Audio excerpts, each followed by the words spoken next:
ইব্রাহিম নবীর সুন্নত, কিন্তু এই কোরবানি করলে কি লাভ, কি সওয়াব? জোরে বলেন সুবহানাল্লাহ। সাহাবায়ে কেরাম প্রশ্ন করলেন, ফামালানা ফিহা ইয়া রাসূলুল্লাহ, এটাতে কি আছে, কি সওয়াব? আল্লাহর নবী বললেন, ক্বালা বিকুল্লি শাআরাতিন হাসানা। আল্লাহু আকবার।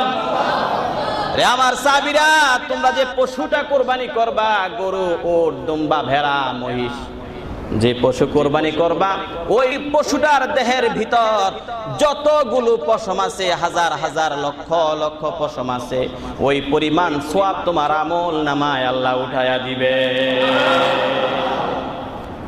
হযরত আয়েশা সিদ্দিকা বর্ণনা করেন যে আল্লাহ রাসূল সাল্লাল্লাহু আলাইহি ওয়াসাল্লাম বলেন, আমাল ইবনে আদম মিন আমালিন ইয়াউমান নাহারি আহাব্বা ইলাল্লাহ, যে কোরবানির দিন আল্লাহর নিকট সবচাইতে প্রিয় আমলের নাম কি?